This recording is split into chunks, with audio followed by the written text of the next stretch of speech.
آج جو مجھے موضوع دیا گیا ہے اس کے لیے میں نے سورہ اعراف کی آیت نمبر 157 کا آخری ٹکڑا جو ہے وہ آپ کو سنایا ہے۔ اس کا ایک پس منظر ہے، وہ جان لیجیے۔ آپ کو معلوم ہے کہ جب حضرت موسیٰ بنی اسرائیل کو لے کر مصر سے نکلے ہیں، اس کے بعد مرحلہ آیا کہ اللہ تعالیٰ نے حضرت موسیٰ کو کوہ طور پر طلب فرمایا تورات عطا کرنے کے لیے۔ ان کی غیر حاضری میں ایک فتنہ کھڑا ہوا اور کچھ لوگوں نے ایک بچڑا بنا کر اس کی پرستش شروع کر دی بنی اسرائیل میں سے، سامری کا بنایا ہوا بچڑا۔ جب حضرت موسیٰ واپس آئے انہوں نے یہ دیکھا تو بہت غضبناک ہوئے، اور پھر اللہ تعالیٰ کے حکم سے فیصلہ ہوا کہ 12 قبیلوں میں سے جن لوگوں نے بھی یہ شرک کیا ہے ان کو انہی قبیلوں کے لوگ خود قتل کریں۔ کئی ہزار اسرائیلی قتل ہوئے۔ یہ بہت بڑا یوں سمجھیے کہ پرج ہوا ہے اس قوم کے اندر۔ اس کے بعد پھر مزید اللہ تعالیٰ کی خدمت میں استغفار کے لیے حضرت موسیٰ علیہ السلام اپنے 70 بڑے بڑے سردار جو تھے 12 قبیلوں کے، ان کو لے کر حاضر ہوئے۔ وہاں انہوں نے استغفار کیا اور ایک دعا کی، پروردگار وَاكْتُبْ لَنَا حَسَنَةً فِي الدُّنْيَا وَالْآخِرَةِ، ہمارے لیے نیکی کا اندراج کر دے، دنیا میں بھی آخرت میں بھی۔ جواب ملا اللہ تعالیٰ کی طرف سے، دیکھو عذاب تو میں جس کو چاہوں گا دوں گا، اور ویسے میری رحمت ہر شے کے ساتھ موجود ہے، ہر شے کا وجود میری رحمت سے ہے، لیکن ایک میری خاص رحمت ہے جو میں لکھ رکھوں گا ان لوگوں کے لیے جو میرے نبی امی آخری رسول ان پر ایمان لائیں گے صلی اللہ علیہ وسلم۔ وہ جب آئیں گے اور وہ نیکی کا حکم دیں گے، بدی سے روکیں گے، پاکیزہ چیزوں کو حلال قرار دیں گے، ناپاک چیزوں کو حرام قرار دیں گے، نوع انسانی کے اوپر جو بوجھ تھے جو اس وقت ہوں گے ان کو اتاریں گے۔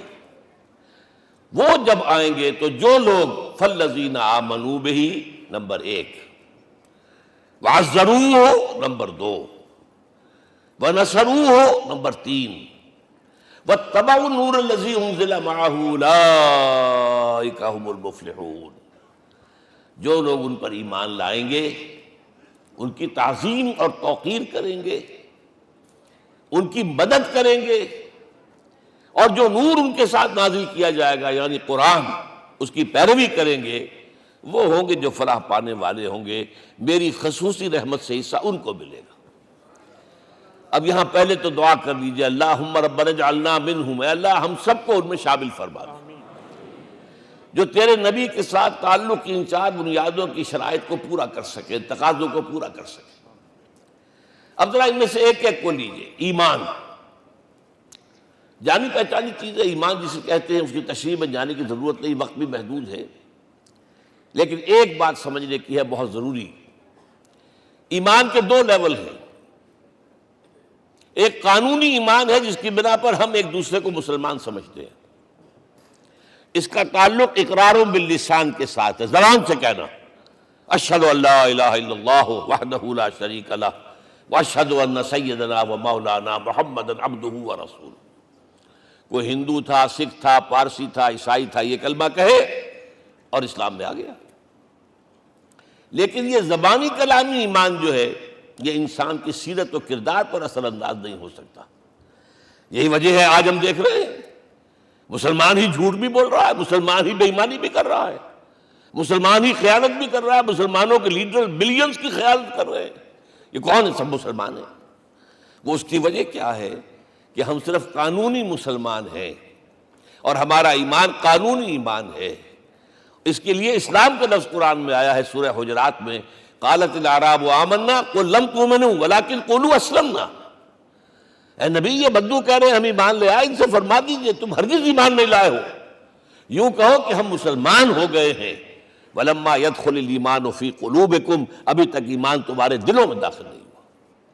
بہرحال اللہ کا شکر ہے اس نے ہمیں مسلمانوں میں پیدا کر دیا، ورنہ ہم میں سے کتنے ہوتے اگر کہیں اور پیدا ہو گئے ہوتے تو نعمت اسلام سے بھی ہم بہرہ ور ہو سکتے، کیا کہہ سکتے۔ اصل ایمان ہے جب وہ دل میں داخل ہو جائے، یقین بن جائے۔ اسی لیے بچپن میں یاد کیا ہوگا ایمان مجمل، آمنت باللہ کما ہوا باسمائہ و صفاتہ وقبلت جمیع احکامہ اقرار باللسان و تصدیق بالقلب۔ جب تصدیق بالقلب ہوگی تو اب اس کے تقاضے جو ہیں عملی پیدا ہوں گے۔ ان تقاضوں میں سے ایک میں 2 حدیثوں کے حوالے سے آپ کے سامنے رکھ رہا ہوں۔ پہلی حدیث حضرت عبداللہ بن عمرو بن العاص رضی اللہ تعالی عنہما سے مروی ہے، لا یؤمن احدکم حتی یکون ہواہ طبعا لما جئت بہ۔ دیکھو تم میں سے کوئی شخص مومن نہیں ہو سکتا جب تک کہ اس کی خواہش نفس تابع نہ ہو جائے اس شریعت کے، اس قانون کے، اس ہدایت کے جو میں لے کر آیا ہوں۔ اگر عملاً تابع نہیں ہوئے تو حقیقتاً مومن نہیں ہو۔ دل میں جھانکو، Do I really believe that Muhammad is the prophet of Allah? Do I really believe that Quran is the word of God? کبھی جھانکیے گا اندر، جواب ملے گا صحیح آپ کو۔ کیا کنوکشن ہے؟ کنوکشن ہو اور پھر حضور کی پیروی نہ ہو، حضور کے احکام کی پابندی نہ ہو، اللہ کے قوانین کی پابندی نہ ہو، کیسے ممکن ہے؟ حضور تو فرماتے ہیں صلی اللہ علیہ وسلم، ایک ایسی بد اخلاقی اور کج خلقی پر صرف اسے کوئی گناہ کبیرہ بھی نہیں کہیں گے۔ فرمایا ایک مرتبہ واللہ لا یؤمن، واللہ لا یؤمن، واللہ لا یؤمن، خدا کی قسم فلاں شخص مومن نہیں ہے، خدا کی قسم فلاں شخص مومن نہیں ہے، خدا کی قسم فلاں شخص مومن نہیں۔ صحابہ کانپ گئے، کون بدبخت ہے جس کے بارے میں فرمایا جا رہا؟ پوچھا گیا من یا رسول اللہ؟ جواب سنیے اور اپنے غریب حالوں میں جھانکیے۔ وہ شخص الذی لا یامن جارہ بوائقہ، وہ شخص جس کی شرارتوں کی وجہ سے اس کا پڑوسی چین میں نہیں ہے، امن میں نہیں ہے، وہ مومن نہیں ہے، خدا کی قسم نہیں ہے، خدا کی قسم نہیں ہے۔ کیسے علیحدہ کر لیں گے اس ایمان کو اعمال سے اور ایمان کو اخلاق سے؟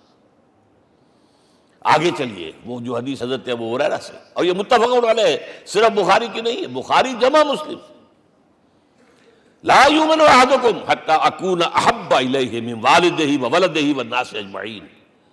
تم میں سے کوئی شخص مومن نہیں ہو سکتا جب تک کہ میں اسے محبوب تر نہ ہو جاؤں، اپنے باپ سے بھی، اپنے بیٹے سے بھی، اور تمام انسانوں سے۔ جھانک لیجئے دل میں، صورتحال یہ ہے یا نہیں ہے؟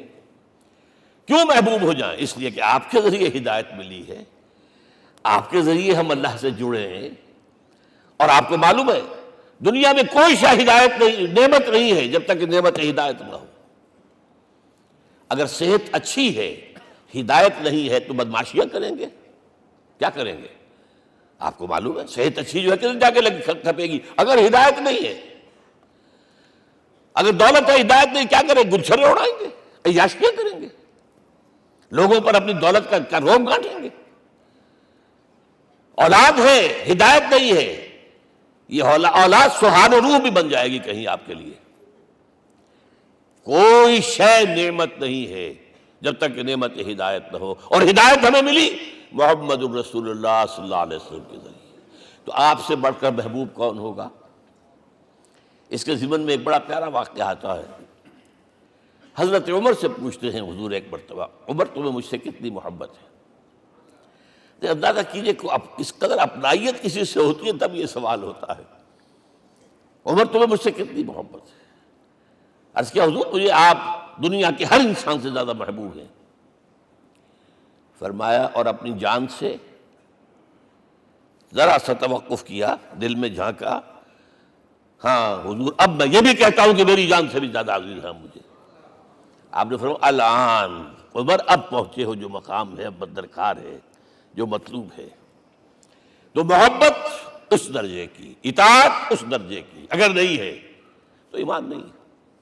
ہاں قانونی ایمان ہے، اب مسلمان ہے، اللہ کا شکر ہے، بہت بڑا فضل ہے۔ اب اگلے بات پر آئیے، الضروح، ان کی توقیر، ان کی تعظیم کرے۔ یہ تعظیم کس درجے میں؟ اب وقت بہت کم ہے، میں صرف آپ کو سورہ حجرات سے مثال دے رہا ہوں. فرمایا گیا یا ایھا الذین آمنوا لا ترفعوا اصواتکم فوق صوت النبی ولا تجہروا لہ بالقول کجہر بعضکم لبعض ان تحبط اعمالکم وانتم لا تشعرون. اے ایمان والو، کبھی اپنی آواز کو حضور کی آواز سے بلند تر نہ کر دینا. کبھی جس طرح بلند آواز سے ایک دوسرے سے بات کرتے ہو ایسے نہ کر بیٹھنا، مبادا تمہارے سارے اعمال حق ہو جائیں اور تمہیں پتہ بھی نہ چلے. تم تو کہو گے میں نے کوئی گناہ کبیرہ تو نہیں کیا، میں نے کوئی ڈاکہ نہیں ڈالا، چوری نہیں کی، کوئی زنا نہیں کیا، کوئی شراب نہیں پی، لیکن یہ سوء ادب لا ترفعوا اصواتکم فوق صوت النبی ولا تجہروا لہ بالقول کجہر بعضکم لبعض ان تحبط اعمالکم وانتم لا تشعرون. یہاں ایک میں عملی بات بھی آپ کے سامنے رکھ دوں. صحابہ کے بارے میں تو بات سمجھ میں آ گئی کہ اپنی آوازیں پست رکھیں. ہم کیسے کریں؟ ہمارا ایک طرز عمل ہونا چاہیے. اگر کسی گفتگو میں کوئی شخص کہ حضور نے یہ فرمایا ہے، کبھی یہ نہ کہے میں نہیں مانتا. ہاں توقف کر لیں، بھائی میں تحقیق کروں گا کہ واقعی یہ حدیث صحیح ہے یا نہیں ہے. ٹھیک، ضروری نہیں کہ جو کہہ دے مان لیں آپ. محدثین نے کتنی محنتیں کر کر کے چھانٹی کی ہے، لہذا یہ. لیکن فوراً اگر آپ لگا نہیں میں نہیں مانتا، یہ عقل کے خلاف ہے، یہ فلاں ہے، یہ وہ ہے، یہ ہے کہ جو آپ سوء ادب کے مرتکب ہو رہے ہیں نبی اکرم صلی اللہ علیہ وسلم کی بارگاہ میں. ہاں توقف کریں، غور کریں، تحقیق کریں، معلوم ہو کہ یہ حدیث پختہ نہیں ہے، مستند نہیں ہے، پھر دوسری بات ہے. اور یہ جان لیجئے ہمارا جو معاشرہ ہے اس کا ایک قانونی جو ہے احاطہ ہے. یہ بھی سورہ حجرات کی پہلی آیت ہے، یا ایھا الذین آمنوا لا تقدموا بین یدی اللہ ورسولہ. اللہ اور اس کے رسول کے احکام کا دائرہ ہے، اس کے اندر اندر رہو، باہر نہیں نکل سکتے. لیکن اس دائرے کے اندر ایک مرکزی شخصیت جس کی دل آویزی، جس کا حسن سلوک، جس کا حسن کردار، جس کا حسن اخلاق مرکز بن جائے، تمام لوگوں کی جذباتی محبت کا مرکز بن جائے، اگر یہ نہیں ہوگا تو معاشرہ مضبوط نہیں ہوگا. محض قانون اور دستور پر معاشرہ مضبوط نہیں ہوتا. کسی شخصیت، اب آپ کو معلوم ہے آخر ہندوستان کے معاشرے میں گاندھی کا ایک مقام ہے کہ نہیں ہے؟ آخر یہ سارا معاملہ چل رہا ہے اسی کے گرد کے نہیں؟ ماؤ زے تنگ کے معاملہ ہے کہ نہیں ہے؟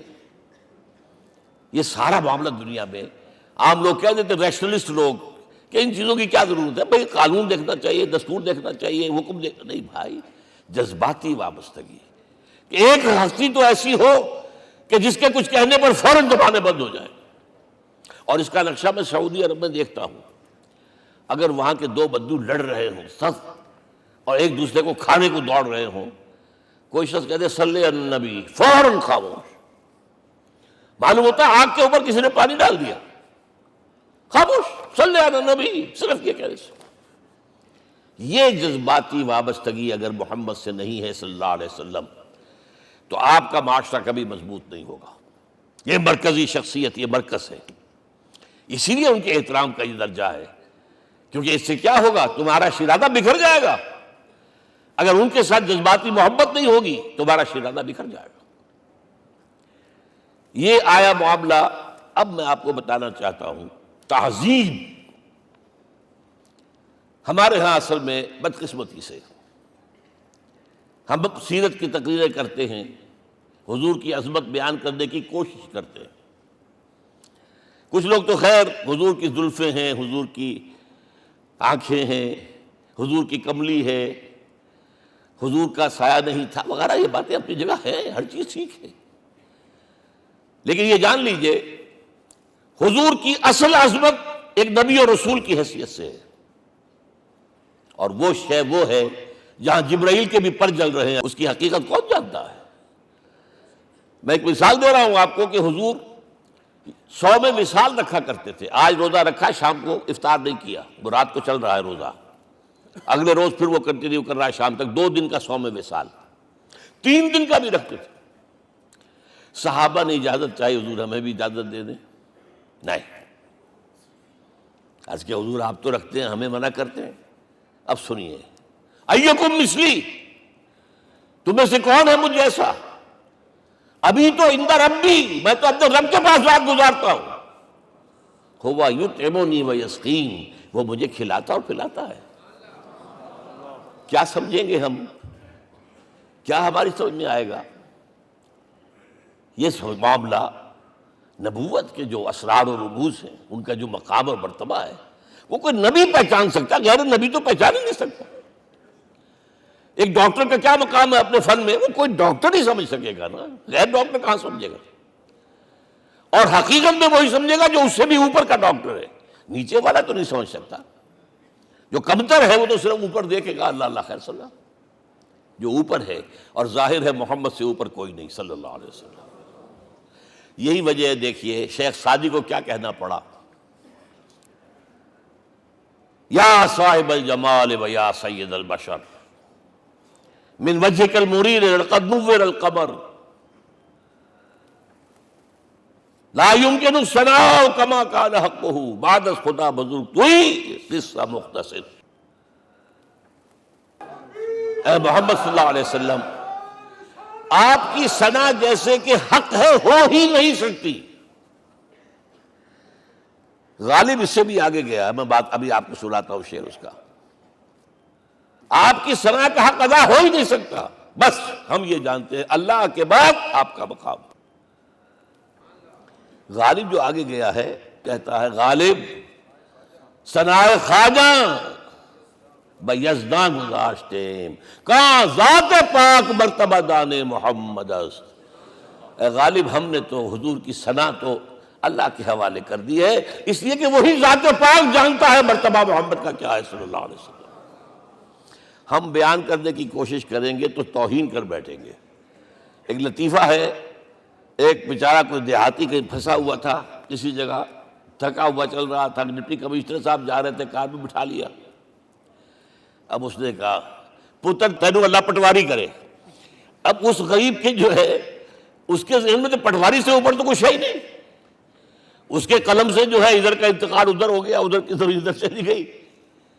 تو اس ڈی سی کو وہ تعریف کر رہا ہے اپنے سمجھ کے مطابق، پٹواری کرے تو ہم کہیں پٹواری والا معاملہ نہ کریں۔ ہاں ایک پہلو ایسا ہے جس کے حوالے سے حضور کی عظمت ہماری سمجھ میں آئے گی۔ حضور ایک انسان کی حیثیت سے کیا تھے، ایک باپ کی حیثیت سے آپ کا کیا طرز عمل تھا۔ ذرا یاد کیجئے، جگر گوشہ رسول حضرت فاطمہ بطول رضی اللہ تعالیٰ عنہ وہ حاضر ہوتی ہے، ابا جان دیکھیے چکی پیس پیس کر یہ گھٹے پڑ گئے میرے ہاتھ میں، یہ کنویں سے پانی لاتی ہوں، مشکیزیں کہ یہاں پر بندیاں پڑ گئی۔ حضور اب تو عام لوگوں پر بھی آسانیاں ہیں، لوگوں کے ہاں غلام آ گئے ہیں، کنیزیں آ گئی ہیں، مال و دولت آ گئی ہے، مجھے بھی کوئی غلام کنیز عطا ہو جائے۔ اور آپ کو معلوم ہے یہ لخت جگر نور چشم محمد کی سب سے پیاری بیٹی صلی اللہ علیہ وسلم، کوئی شک نہیں اس میں، فاطمہ، کیا بیتی ہوگی حضور کے قلب پر۔ لیکن فرمایا، کیا بیٹی یہ دنیا کی چیزیں ہماری لیے نہیں ہیں، میں تمہیں اس سے بہتر شے دیتا ہوں۔ تسبیح فاطمہ ہر نماز کے بعد 33 مرتبہ سبحان اللہ، 33 مرتبہ الحمدللہ، 33 مرتبہ اللہ اکبر کہہ لیا کرو۔ لیکن سوچ لیجئے دل پر کیا گزری ہوگی صلی اللہ علیہ وسلم۔ حضرت عائشہ سے پوچھئے، حضرت خدیجہ سے پوچھئے، حضور کیسے شوہر تھے، آپ سے زیادہ خواتین کے حق میں نرم، گھر کے کام کا جھاڑو دے رہے ہیں، کپڑے جو ہیں بوسیدہ انہیں سی رہے، گھر میں بیٹھے ہوئے یہ کام کرتے تھے۔ بہرحال ایک بات میں آپ سے عرض کروں، آپ انسان کی جس حیثیت کا بھی ذہن میں تصور کریں گے وہ ساری حیثیتیں محمد میں موجود ہیں صلی اللہ علیہ وسلم۔ محمد حاکم کی حیثیت سے بھی ہیں، محمد سپہ سالار کی حیثیت سے بھی ہیں، محمد قاضی القضات بھی ہیں، محمد ہیڈ آف دی اسٹیٹ بھی ہیں، محمد بیویوں والے بھی ہیں، اولاد والے بھی ہیں، محمد 5 وقتہ امام بھی ہیں، جمعہ کے خطیب بھی ہیں، مدرس قرآن بھی ہیں، مربی بھی ہیں، مزکی بھی ہیں، اور ہر میدان میں بلند ترین مقام۔ کوئی ایسی جامع شخصیت ملے گی؟ ہمارے ہاں تو حال یہ ہے کہ جو خطیب صاحب ہوتے ہیں وہ 5 وقتہ نماز کیسے پڑھا سکتے ہیں؟ ان کا تو اونچا مقام ہے۔ 5 وقتہ نماز کے لیے تو علیحدہ چاہیے امام آپ کو، اور وہاں بھی ایک امام سینئر ہوگا، وہ عشاء مغرب اور فجر پڑھائے گا، ایک جونیئر ہوگا بیچارہ، وہ جو خاموش نماز ہے وہ پڑھائے گا۔ 5 وقتہ نماز پڑھا رہے ہیں محمد صلی اللہ علیہ وسلم، اور خطیب بھی وہی ہے، مربی بھی وہی ہے، مزکی بھی وہی ہے۔ ہمارے ہاں جو لوگ تزکیہ نفس کے میدان میں ہیں وہ پھر جماعت کبھی نہیں کراتے، کبھی نہیں دیکھا ہوگا آپ نے کسی صاحب کو کراتے ہوئے۔ یہ جامعیت جو ہے، جامعیت کبریٰ۔ میں صرف ایک بات کہا کرتا ہوں، ایک اعتبار سے حضور کا اسوہ نامکمل ہے۔ آپ مجھے سوء ادب کا مرتکب نہ قرار دے دیں، اسوہ کیا ہے؟ عورت کے لیے اس کی اپنی نسوانی زندگی کے لیے اسوہ آپ میں نہیں ہے۔ آخر نصف انسانیت ہے، اسے بھی اسوہ چاہیے۔ یہ ہے جس کی وجہ سے حضور نے شادیاں کی ہیں زیادہ۔ خواتین کے لیے اسوہ حضور کے ازواج مطہرات ہیں، اور ان میں سب سے بڑھ کر جو بالکل یوں سمجھیے کہ آغاز کے اندر نوجوانی میں آ گئی ہیں حضور کی خدمت میں، نہایت ذہین و فطین، انہوں نے پھر عورت کی زندگی کے لیے حضور کا جو طرز عمل تھا وہ انہوں نے بیان کیا نا۔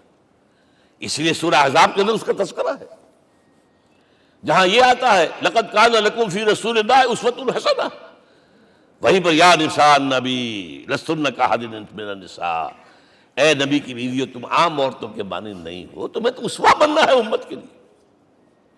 اب اس سے اگلا قدم میں بڑھا رہا ہوں آگے، اور اس کے ساتھ جڑ جائے گی تیسری بات۔ تیسری بات کیا ہے؟ وَنَصَرُوهُ، اس کی مدد کریں صلی اللہ علیہ وسلم۔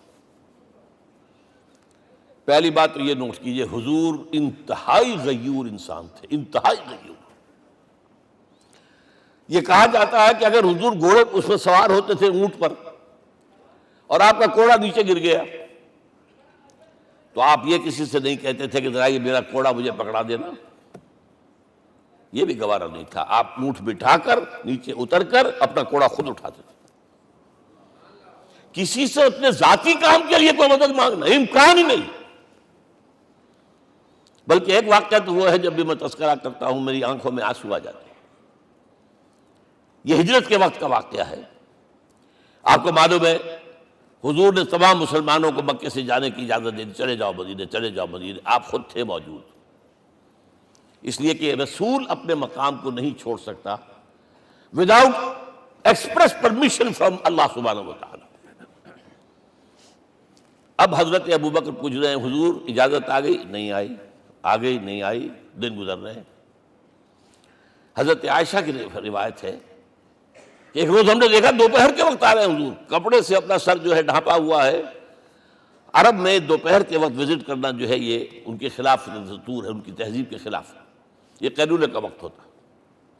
تو حیران ہوئے، آتے ہی فرمایا ابوبکر ہجرت کی اجازت ہو گئی۔ اب انتہائی خوشی سے اور بڑی امید میں کہ بڑی شاباش ملے گی، حضرت ابوبکر فرماتے ہیں، عرض کرتے ہیں حضور میں نے 2 اونٹیاں تیار کر رکھی ہیں، خوب کھلا پلا کے انہیں فرما کیا ہوا ہے، یہ ہجرت میں ہمارے کام آئے گی۔ حضور تھوڑا سا توقع فرماتے ہیں، پھر کہتے ہیں اچھا ٹھیک ہے، ایک میں استعمال کروں گا لیکن میں اس کی قیمت ادا کروں گا۔ حضرت ابوبکر رو پڑے، حضور مجھ سے یہ مغایرت، سائے کے تناب کے ساتھ رہنے والا، اس سے یہ مغایرت، ذرا سے اشارے پر اپنی کم سن بیٹی پیش کر دی نکاح کے اندر، اس سے یہ مغایرت، رو پڑے۔ لیکن حضور کی اپنی غیرت تھی، میں قیمت دوں گا۔ اب بتائیے مدد کا کہ یہ درکار تھی؟ مدد تھی ان کے مشن کے لیے۔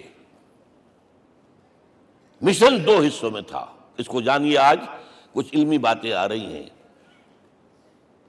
حضور کے مشن کے 2 حصے، ایک ابتدائی جو تمام انبیاء اور رسول کا تھا، ایک تکمیلی جو صرف محمد کا ہے۔ صلی اللہ علیہ وسلم۔ ابتدائی کیا ہے؟ اللہ کی طرف دعوت، تبلیغ۔ جو دعوت قبول کر لیں ان کے لیے بشارت، بشیر کہ تمہارے لیے آخرت میں جنت ہے، نعمتیں ہیں۔ رد کر دیں ان کے لیے نذیر، خبردار کرنے والے، جہنم کے لیے تیاری کر لو۔ داعی اللہ، اللہ کی طرف بلانے والے، سراجا منیرا، روشنی کے چراغ۔ یہ حیثیت مشترک ہے تمام انبیاء کرام۔ تمام انبیاء بشیر بھی تھے، نذیر بھی تھے، داعی بھی تھے، سراج منیر بھی تھے، اگرچہ ان تمام حیثیتوں میں بھی حضور کا سب سے اونچا مقام علیحدہ نمایاں ہے، لیکن حیثیت بنیادی طور پر مشترک۔ ایک حیثیت تکمیلی، اور وہ کیا ہے؟ اے نبی، جو دین آپ کو دیا گیا ہے صرف تبلیغ نہیں، صرف تعلیم نہیں، اس کو قائم کر کے دکھاؤ نظام زندگی کی حیثیت سے۔ 3 مرتبہ قرآن میں یہ الفاظ حضور کے لیے آئے ہیں، هو الذی ارسل رسولہ بالہدی ودین الحق لیظہرہ علی الدین کلہ۔ 3 دفعہ سورہ توبہ میں یہ الفاظ آئے، سورہ صف میں یہ الفاظ آئے، سورہ فتح میں یہ الفاظ آئے۔ وہی اللہ جس نے بھیجا ہے اپنے رسول کو صلی اللہ علیہ وسلم، الہدا، قرآن حکیم، ہدایت کاملہ، اور نمبر 2 دین حق۔ یہ 2 چیزیں دے کر بھیجا، کس لیے؟ تاکہ اس دین کو غالب کرے پورے نظام زندگی پر۔ یہ معاملہ ذرا سوچئے، اور یہ حضور کے لیے 3 دفعہ، اور کسی اور نبی کے لیے 1 دفعہ بھی نہیں۔ قرآن مجید کے اس نقطے کو ذہن نشین کر لیجیے۔ اصل میں یہ کیا ہے؟ اسے ہم یوں کہیں گے، ایک ہے نبوت و رسالت، ایک ہے تکمیل نبوت و رسالت۔ ہمارے ہاں ختم نبوت کے اوپر تو زور دیا گیا ہے، اور صحیح دیا گیا ہے، ایمان کا ہمارا جز ہے۔ حضور کے بعد کسی نے بھی دعویٰ کیا نبوت کا، وہ جھوٹا، کذاب، دجال۔ جس نے مانا وہ بہرحال دائرہ اسلام سے خارج ہے، اور جو بھی کچھ ہوا کرے وہ۔ یہ چونکہ قانونی بات تھی، اس لیے اس کا حق ادا کیا علماء کرام نے۔ واقعہ ہے کہ اس میں کوئی کمی نہیں رکھی، لیکن حضور کی فضیلت اس میں نہیں ہے۔ فرض کیجئے کہ نبوت چلی آ رہی تھی ہموار طور پر، ایک جگہ آ کے ختم ہو گئی، تو فضیلت کون سی ہوئی؟ نہیں، نبوت و رسالت تدریجاً ترقی کرتے ہوئے اپنے نقطۂ عروج کو پہنچ کر ختم ہوئی۔ یہ ہے فضیلت۔ اب آپ سوچئے، الہدا دیا گیا حضور کو، تو کیا تورات میں ہدایت نہیں تھی؟ سورہ اعراف کی آیت ہے، سورہ مائدہ کی، انا انزلنا التوراۃ فیہا ھدی ونور۔ ہم نے نازل کی تھی تورات، اس میں ہدایت بھی تھی، نور بھی تھا۔ ہم مانتے ہیں اللہ کی کتاب تھی۔ وہی فرمایا ہے انجیل فیہا ھدی ونور، اس میں ہدایت بھی تھی، نور بھی تھا۔ پھر یہ الہدا قرآن آیا۔ یہ کیا ہے؟ ہدایت نے درجہ بدرجہ ترقی کرتے ہوئے قرآن میں آ کر کامل ہو گئی، ہدایت کامل۔ وجہ کیا ہے؟ انسان کا شعور بھی تو درجہ بدرجہ بڑھا ہے۔ ایک وقت تھا ہمارا بچپن تھا، فکر کے اعتبار سے، سوچ کے اعتبار سے، علم کے اعتبار سے، ہمارے آباء و اجداد کبھی جو رہتے تھے غاروں کے اندر یا کبھی آئے ہیں تو کیا تھا ان کے پاس؟ اب اس وقت جو ہے کسی کو آپ پرائمری کے بچے کو پی ایچ ڈی ڈاکٹر رکھ دیجئے ٹیوٹر، تو کیا پڑھائے گا؟ پڑھائے گا تو وہی جو پرائمری کا بچہ سمجھ سکے۔ لہذا وہ جو کہا گیا تھا آدم کو اس زمین کی خلافت دیتے، فَإِمَّا يَأْتِيَنَّكُم مِّنِّي هُدًى فَمَن تَبِعَ هُدَايَ فَلَا خَوْفٌ عَلَيْهِمْ وَلَا هُمْ يَحْزَنُونَ۔ یہ ہدایت رفتہ رفتہ آئے گی، آئے گی، آئے گی، آئے گی۔ اور یہ بات جان لیجئے، پروفیسر ڈاکٹر محمد شریف نے جو کتاب لکھی ہے فلسفے کی تاریخ پر، اس میں بتایا ہے کہ 1200 برس انسانی تاریخ کے بہت ہی پروڈکٹیو ہے فلسفیانہ فکر کے لیے۔ From 600 BC to 600 AD 1200 years, سارے فلسفے اسی میں پیدا ہوئے۔ سقراط، مختار، افلاطون، اور یہ سب نکل گیا، کنفیوشس بھی آ گیا، تاؤ بھی آ گیا، اور بدھ بھی آ گیا، جین بھی آ گیا، سب آ گئے، سب آ گئے۔ گویا کہ انسان جب کچھ سوچ سکتا تھا، جتنا سوچ سکتا تھا سوچ چکا، اور یہ بھی سنا دوں، حضرت عیسیٰ نے کہا تھا اپنے حواریوں سے، ڈپارٹنگ جو میسج تھا، مجھے ابھی تم سے اور بھی بہت باتیں کرنی تھی لیکن تم ان کا تحمل نہیں کر سکو گے، جب وہ فارقلیت آئے گا صلی اللہ علیہ وسلم تو تمہیں سب کچھ بتائے گا۔ لہذا جب انسان بلوغت کو پہنچا ہے فلسفیانہ فکر کے اعتبار سے، تب، اور یہ بھی نوٹ کر لیجئے، بہت اہم بات کہہ رہا ہوں، چند مہینے غار حرا کی تنہائیوں میں اللہ تعالیٰ نے حضور کو وہ سارا ذہنی سفر طے کرایا ہے۔ کیا کرتے تھے حضور جا کر غار حرا میں؟ کبھی سوچا آپ نے؟ اگر آپ یہودیوں میں پیدا ہوئے ہوتے تو یہودی طرز پر آپ عبادت کرتے، اگر کہیں عیسائیوں میں پیدا ہوتے تو عیسائیوں کی طرف پر آپ تو نہیں تھے، آپ تو پیدا وہ مشرکین میں شرک کرنے کا امکان ہی نہیں آپ کے لیے، تو کیا کرتے تھے؟ حدیث کے الفاظ یہ تحنث فی، وہاں جا کر عبادت کرتے تھے۔ اب شارحین حدیث نے بہت عمدہ لکھا ہے، کانا صفت تعبدہ فی غار حرا التفکر والاعتبار، غار حرا میں آپ کی عبادت فکر، غور و فکر، تفکر و اعتبار، جس کی میں تعبیر یہ کر رہا ہوں، جس کو کہا کبھی اکبر الہ آبادی نے، خدا کے کام دیکھو بعد کیا ہے اور کیا پہلے، نظر آتا ہے مجھ کو بدر سے غار حرا پہلے۔ تم غار حرا کو نہیں جانتے؟ مصطفیٰ اندر حرا خلوت گزید، قوم آئین و حکومت آفرید۔ The most productive part of the period life of Muhammad is that which he passed in غار حرا۔ فکر کی ساری جو ہیں بلندیاں طے کی، تب آیا ہے اقرأ بسم ربک، اب اللہ کا الہدیٰ شروع ہوا ہے۔ اچھا، اسی طرح نمبر 2، دین حق مکمل ہوا ہے۔ ورنہ جب ہم کبھی غاروں میں رہتے تھے کسی میونسپلٹی کا بھی سوال نہیں، نظام کسے کہیں گے؟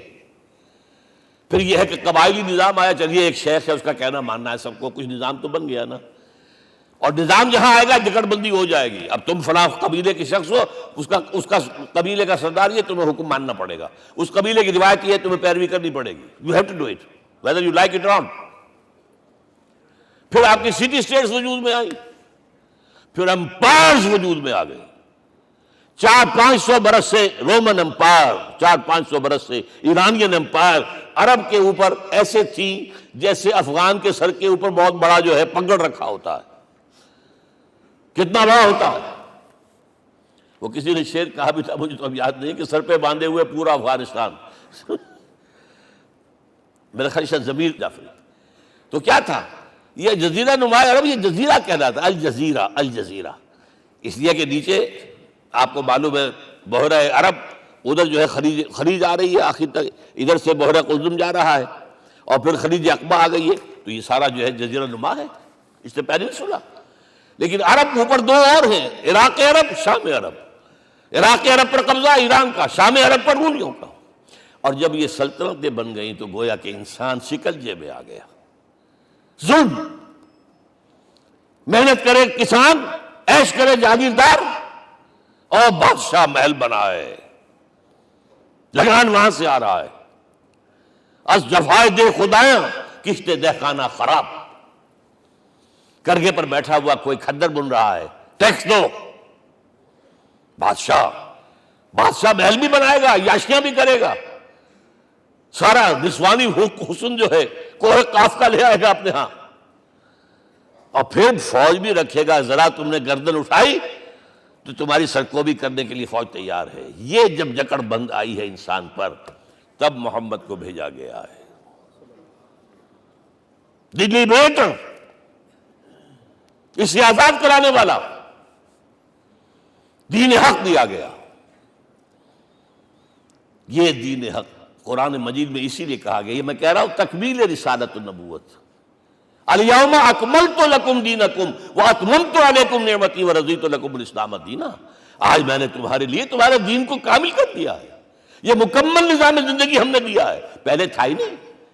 لہذا کسی اور نبی سے یہ نہیں کہا گیا کہ اس کو غالب کرو، میں نے آپ کو بتا دیا کہیں نہیں ہے، نہ نوح، نہ ہود، نہ صالح، نہ ابراہیم، نہ موسیٰ، نہ عیسیٰ، کوئی بھی نہیں۔ اور حضور سے کہا گیا یہ دین اب غالب کرو۔ اگر صرف تم کتاب میں لکھ کر دے جاؤ اور اس کے مثال پیش نہ کر سکو، دنیا کہے گی بہت اچھی شاعری ہے، آج بھی آپ کو معلوم ہے دی ریپبلک کتاب زندہ ہے، لیکن آج تک ایک دن کے لیے بھی وہ نظام کہیں قائم ہوا ہے؟ ہم یہی کہیں گے کہ ٹھیک ہے، یہ جو ہے ایک خواب ہے، اللہ اللہ فرض، اس کے سوا کیا یوٹوپیا ہے؟ اس نظام کو قائم کر کے دکھاؤ۔ اب آپ اس کو اینالائز کر لیجئے، اچھی طرح سمجھ لیجئے۔ It was the revolutionary role which was assigned to محمد صلی اللہ علیہ وسلم۔ نظام کو بدلنا، اسی کا نام تو انقلاب ہے۔ انقلاب کسے کہتے ہیں؟ دنیا میں دو نظام ایک جگہ نہیں ہو سکتے، مذہب 100 بھی ہو سکتے ایک جگہ۔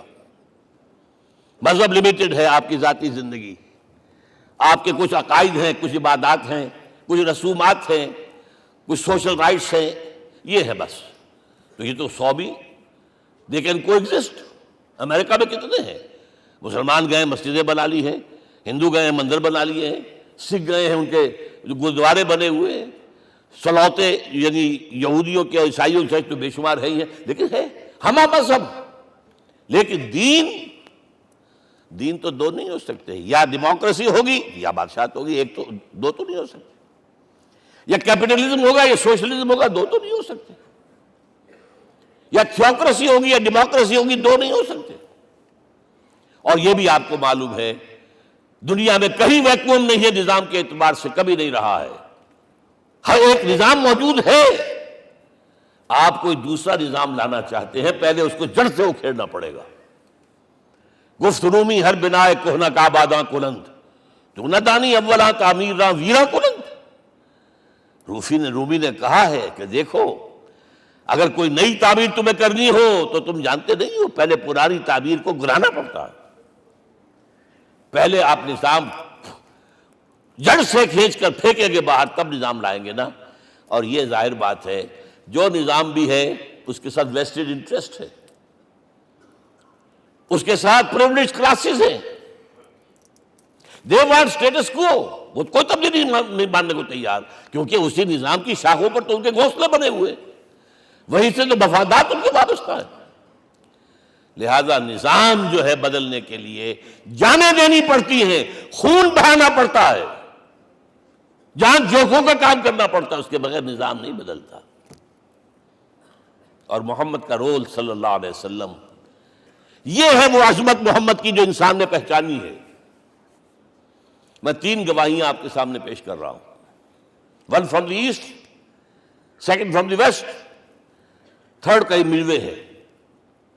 یہی لاہور 1920، یہاں ایک بریڈلا ہال ہوتا تھا، اس بریڈلا ہال میں ایم این رائے کی ایک تقریر۔ And who was M N Roy? Personal friend of Lenin, member of the Communist International. He knew what revolution is، اور اس نے ہسٹوریکل رول آف اسلام تقریر کی لاہور کے اندر 1920 میں، اور اس نے کہا تاریخ انسانی کا عظیم ترین انقلاب وہ تھا جو محمد نے برپا کیا صلی اللہ علیہ وسلم۔ میں تو اس کی ذہانت کی داد دیے بغیر نہیں رہا۔ اس نے کہا بعض مورخین یہ جو فتوحات کی ہیں صحابہ کرام نے، ان کو سمجھ بیٹھتے ہیں جیسے اٹیلا نے فتوحات کی ہیں یا چنگیز خان نے کی ہیں یا کسی اور، کہاں یہ، وہاں صرف تباہی آتی تھی۔ اور محمد صلی اللہ علیہ وسلم کے پیروکاروں نے جب دنیا فتح کی ہے، نئی تہذیب دی ہے، نیا تمدن دیا ہے، نیا نظام دیا ہے، روشنی دی ہے، علوم کو تازہ کیا ہے، علوم ایجاد کیے ہیں۔ یہ ہے وہ انقلاب جو محمد نے برپا کیا صلی اللہ علیہ وسلم۔ یہ کتاب آج بھی ہندوستان میں چھپتی ہے، بمبئی میں، دی ہسٹوریکل رول آف اسلام۔ اور میں سمجھتا ہوں کہ ہندو ہے، کمیونسٹ ہے، اور گواہی دے رہا ہے۔ دوسرا، یہ تو چونکہ بڑی ریسنٹ پاسٹ کی بات ہے، ڈاکٹر مائیکل ہارٹ ایک کتاب لکھتا ہے دی 100، اس کا سب ٹائٹل کیا ہے؟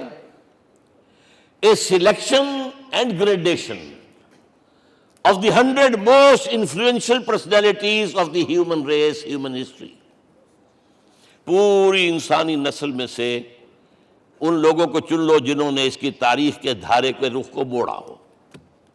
ادھر جا رہا تھا ادھر کر دیا، ادھر جا رہا تھا ادھر کر دیا۔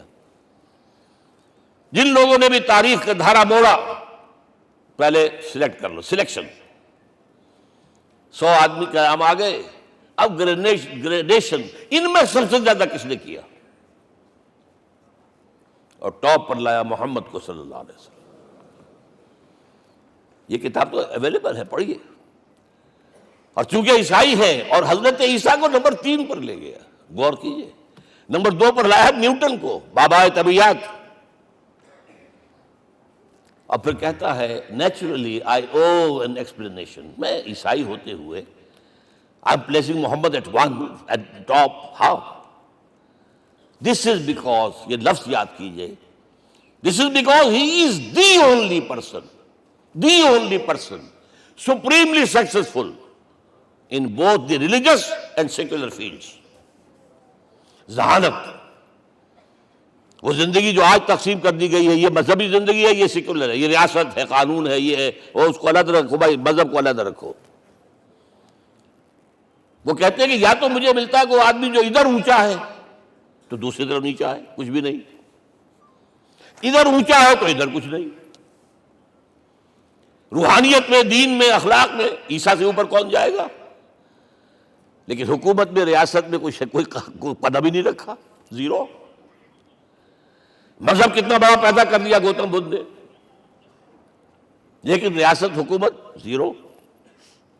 اور بڑے سے بڑے جو ہیں شہنشاہ اور بڑے سے بڑے کانکرس، کوئی چلا آیا ہے، آپ سوچئے جو گریک آ رہا ہے، جو سکندر اعظم کہاں سے چل کر مقدونیہ سے کہاں پہنچ گیا؟ بیاس تک۔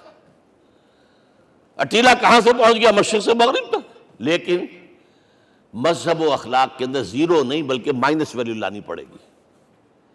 ایک ہی انسان ہے، آپ کم سے کم give credit to his honesty. ایک ہی انسان، دو ہے ہی نہیں۔ He is the only person supremely successful in both the religious and the secular fields. اب آئیے تیسری میں گواہی دے رہا ہوں ایک ایسے شخص کی جو ویسے شاتم رسول ہے، گالیاں دی ہیں اس نے، بدترین گالیاں دی ہیں، رقیق حملے کی، جیسے رشدی نے کیے ہیں، ایسے تسلیمہ نسرین نے کیے ہیں، سب اس طرح کے کیے ہیں۔ وہ ایچ جی ویلز ہے، فکشن سٹوری رائٹر، ہسٹورین بھی ہے، 2 کتابیں ہیں اس کی تاریخ پر، تاریخ انسانی عالم، short history of the world and concise history of the world.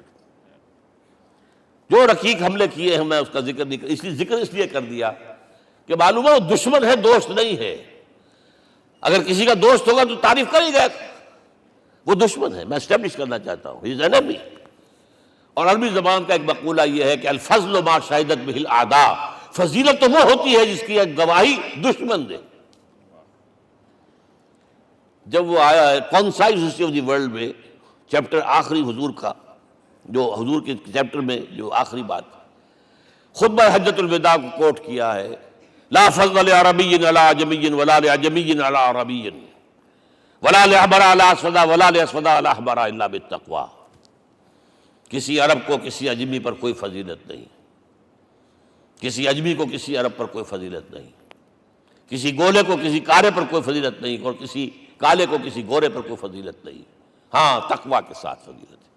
اب ذرا میرا ایک لفظ نوٹ کیجئے، کیا لکھتا ہے اس پر؟ Although the sermons of human freedom, fraternity and equality were said before also, and we find a lot of these sermons in Jesus of Nazareth، مسیح ناصری حضرت عیسیٰ علیہ السلام کے ہاں بھی وعظ تو ہمیں بہت ملتے ہیں، but it must be accepted that it was Muhammad صلی اللہ علیہ وسلم who for the first time in history established a society based on these principles۔ انسانی حریت، اخوت، مساوات، اس کے وعظ کہنے تو بہت آسان ہے، تقریریں کرنی تو بہت آسان ہے، لیکن ان ویلیوز کو باقاعدہ اسٹیبلش کرنا ایک سوسائٹی میں ماننا پڑتا ہے، یہ اسے دینا پڑا ہے کریڈٹ جو بھی ہے۔ لیکن ایک بات نوٹ کر لیں، مبادہ کہیں آپ میرے بارے میں سوء ظن ہو جائے، تازہ ایڈیشن جو اب اویلیبل ہے اس میں سے یہ نکال دیے گئے ہیں۔ آج کے جو ان کے ایڈیٹرز ہیں ان کے حلق سے نیچے نہیں اتر رہے، اتنی بڑی حقیقت۔ آپ پنجاب لائبریری یا پبلک لائبریری سے جا کے پرانا ایڈیشن لیجئے، concise history of the world کے اندر آپ کو یہ الفاظ مل جائیں گے۔ Although the sermons of human fraternity, Freedom and equality were said before also. And we have a lot of these sermons in Jesus of Nazareth. But it must be accepted that it was Muhammad sallallahu alaihi wasallam who for the first time in history established a society based on these principles. اب یہ جو mission میں نے آپ کے سامنے رکھا، ایک بنیادی مشن قرآن کی تبلیغ کرو، تبلیغ کرو، تبلیغ کرو، تبلیغ کرو. یا ایھا رسول بلغ ما انزل الیک من ربک وان لم تفعل فما بلغت رسالتہ. نمبر 2، جو دین حق دیا اسے غالب کرو، قائم کرو، نافذ کرو، اس کی مثال پیش کرو دنیا کے سامنے. ان دونوں میں مدد درکار تھی محمد الرسول اللہ کو. جیسے حضرت مسیح نے کہا تھا، وَإِذْ قَالَ عِيسَىٰ ابْنُ مَرْيَمَ لِلْحَوَارِيِّينَ مَنْ أَنصَارِي إِلَى اللَّهِ، کون ہے میرا مددگار اللہ کی راہ میں. جیسے کہ اللہ فرماتے سورہ حدید میں، بڑی پیاری آیت ہے، بڑی ریولوشنری آیت ہے، بلکہ میں لفظ استعمال، بڑی ننگی انقلابی آیت ہے قرآن مجید کی. اتنا صاف اللہ تعالیٰ ہی سچ بول سکتا ہے، کوئی اور تو ضرور کہیں نہ کہیں اس کے اوپر کوئی کپڑا ڈال کے بات کرے گا. آیت نمبر 25 آف سورۃ الحدید، لقد ارسلنا رسلنا بالبینات، ہم نے اپنے رسولوں کو بھیجا واضح نشانیوں کے ساتھ، معجزات کے ساتھ. وَأَنزَلْنَا مَعَهُمُ الْكِتَابَ وَالْمِيزَانَ، ان کے ساتھ کتاب اتاری، شریعت اتاری، میزان اتاری، نظام اتارا. لِيَقُومَ النَّاسُ بِالْقِسْطِ، تاکہ لوگ عدل پر قائم ہوں. اس لیے کتاب کیوں بھیجی، رسول کیوں بھیجے، نبی کیوں بھیجے، وحی کیوں بھیجی؟ تاکہ لوگ عدل پر قائم ہوں. یہ اس سے بڑی آیت کوئی ہوگی؟ عدل اجتماعی، سوشل جسٹس. اب اگلا ٹکڑا پڑھیے، وَأَنزَلْنَا الْحَدِيدَ، ہم نے لوہا بھی اتارا ہے، فِيهِ بَأْسٌ شَدِيدٌ، اس سے اسلحہ بنتا ہے، جنگی قوت ہے. وَلِيَعْلَمَ اللَّهُ مَن يَنصُرُهُ وَرُسُلَهُ بِالْغَيْبِ، اور اللہ دیکھ لینا چاہتا ہے کون ہے اس کے وفادار بندے جو لوہے کی طاقت کو ہاتھ میں لے کر اللہ اور اس کے رسول کی مدد کرتے ہیں. دین اللہ کا، اسے قائم کرنا اللہ کی مدد ہے، اسے قائم کرنا محمد کا فرض ہے، اس کے جد و جہد کرنا محمد کی مدد ہے صلی اللہ علیہ وسلم. یہ تھی نصرت. اور یہ نصرت آپ کو معلوم ہے حضور کی زندگی میں صحابہ کرام نے کی ہے کہ نہیں کی؟ جو شخص ایمان لایا فوراً داعی بن گیا، فوراً. ابو بکر ایمان لائے، اور 6 جو ہیں عشرہ مبشرہ میں سے چوٹی کے صحابہ، وہ ان کی دعوت پر ایمان لائے. سعد ابن ابی وقاص، طلحہ، زبیر، عثمان، سعید ابن زید، یہ سب کون ہیں؟ حضرت ابو بکر کی دعوت. نوجوان ہیں، مصعب بن عمیر کو گھر سے نکال دیا چچا نے، اور بڑا نہ کر کے نکالا ہے کم وقت نے، اس لیے کہ باپ مر گیا تھا، بہت دولت چھوڑ گیا تھا. ماں نے بڑے ناز و نام میں پالا تھا. کہتے 200 درہم کا جوڑا اس کا بن کر آتا تھا شام سے، جیسے کبھی ہم کہتے تھے کہ پنڈت نہرو کے کپڑے جو ہے پیرس سے سل کر آتے ہیں. اور جہاں سے گزر جاتا تھا مصعب، اتنا اس نے لگایا ہوتا تھا عطر کہ پوری گلی جو ہے وہ خوشبو سے جو ہے بھر جاتی تھی. چچا نے بلایا، تم جو یہ گلچھرے کر رہے ہو اپنے باپ کی دولت پر نہ، اور تم اسے کہتے ہو کافر، نکل جاؤ گھر سے. وہ چلنے لگے. He was a ten ager. چلنے لگے. وہ سمجھا تھا کہ میرے یہ کہنے سے اس کے تو اس کو تارے نظر آ جائیں گے، یہ فوراً جو ہے توبہ کرے گا، پلٹ آئے گا. چلنے لگے تو اسے اور غصہ آیا، یہ کپڑے بھی اسی باپ کے ہیں، اتارو. وہی اتارے کپڑے، مادرزاد برہنہ ہو کر ماں کے پاس گئے ہیں. ماں نے آنکھوں پر ہاتھ رکھا، مصعب کیا ہوا ہے؟ فرمایا امی میں موحد ہو گیا ہوں. یہ ہے توحید. اور اب جا کر حضور کے دامن میں بیت ارقم میں اب ہمہ وقت کارکن ہے، قرآن اتر رہا ہے، پڑھ رہے ہیں، سمجھ رہے ہیں، قرآن اتر رہا ہے، یاد کر رہے ہیں.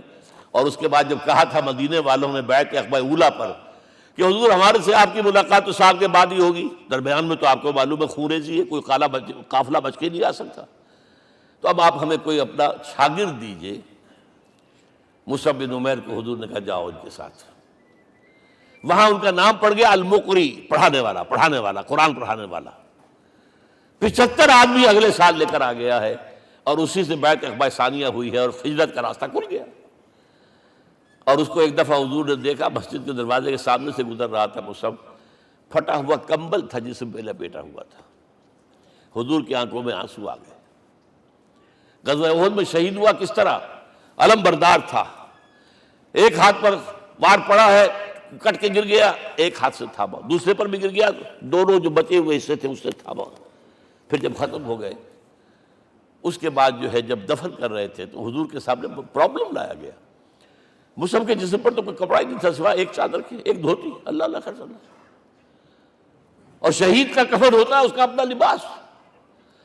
حضور وہ اتنا چھوٹی ہے وہ چادر کہ پاؤں ڈھانپتے ہیں تو سر کھل جاتا ہے، سر ڈھانپتے ہیں تو پاؤں کھل جاتے ہیں. فرمایا سر کو ڈھانپ دو کپڑے سے اور پیروں پر گھاس ڈال دو. That was the last dress which Musab got. تو یہ لوگ جو تھے محمد رسول اللہ والذین معہ، یہ ساتھی حضور کے جنہوں نے حضور کے مشن میں آپ کا ساتھ دیا. اور ایک خاص مرحلے کا تو میں آپ کے سامنے ذکر ہی کر دوں، اس لیے کہ دین کی اقامت، دین کا غلبہ، اس میں تو جہاد اور قتال آئے گا لا محالہ. Nobody is going to allow you to change the system. اگر سسٹم بدلتا ہے تو اس کے ساتھ جو مفادات بدلتے ہیں وہ ختم ہو جاتے ہیں، جو پرولیجز ہیں وہ ختم ہو جاتے ہیں. لہذا جب غزوہ بدر کا مرحلہ آیا ہے، حضور نے مجلس شورا منعقد کی اور آپ نے جو وحی سے آپ کو بتا دیا گیا تھا، دیکھو ایک قافلہ آ رہا ہے شمال سے، مال غنیمت سے لدا پھدا ہے اور 50 صرف اس کے ساتھ محافظ ہیں. ایک لشکر آ رہا ہے جنوب سے ویل کانٹے سے لیس، اور اللہ نے وعدہ کیا ہے کہ ایک پر ضرور تمہیں فتح دے گا، بتاؤ کدھر چلے. یہ اصل میں کسی بھی سپہ سالار کے لیے وقت ہوتا ہے کہ اپنے ساتھیوں کے مورال کا اندازہ کرے.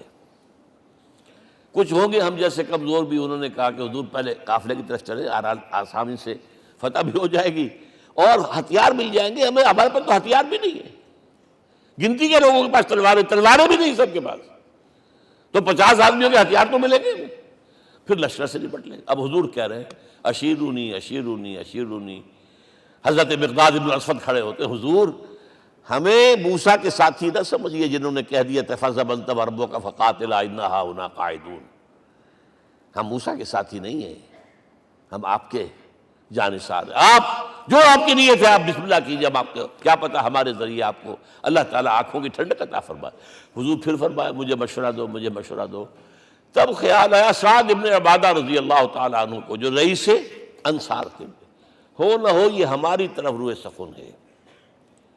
کیونکہ بیعت عقبہ ثانیہ جس کے نتیجے میں ہجرت ہوئی ہے اس میں طے یہ ہوا تھا کہ اگر یہ مکے والے مدینے پر حملہ آور ہوں گے آپ کو ختم کرنے کے لیے، ہم آپ کی حفاظت ایسے ہی کریں گے جیسے اپنے بیوی بچوں کی. اور ابھی مدینے پر حملہ ہوا نہیں ہے، حضور پری ایمپٹ کر رہے ہیں، باہر نکل کر مقابلہ کرنا چاہ رہے ہیں. تو گویا کہ انصار کور نہیں ہوتے اس کے اندر، اس لیے بار بار اشیرونی، مجھے مشورہ دو. اب سعد بن عبادہ کھڑے ہوتے ہیں، کانک تعنینا یا رسول اللہ صلی اللہ علیہ وسلم. اے اللہ کے رسول شاید آپ کا روئے سخن ہماری جانب ہے. فإنا آمنا بک وصدقناک، ہم آپ پر ایمان لا چکے ہیں، ہم نے آپ کی تصدیق کی، اب ہمارے پاس چوائس کون سا ہے؟ اگر آپ آگے چلیں ہم پیچھے چلیں گے، اگر برق الغماد تک پہنچیں گے ہم اپنی اونٹنیوں کو دبلا کر دیں گے. یمن کا آخری شہر جو ہے برق الغماد، اور اگر آپ ساحل سمندر پر کھڑے ہو کر اپنی سواری سمندر میں ڈالیں گے ہم بھی ڈال دیں. بہرحال یہ مراحل ہیں کہ جن سے گزر کر حضور نے اللہ کے دین کو غالب کیا اور قائم کیا، اور اس ہر سطح پر، ہر مرحلے پر صحابہ کرام نے آپ کا ساتھ دیا. جہاں آپ کا پسینہ گرا وہاں انہوں نے اپنی خون کی ندیاں بہا دی.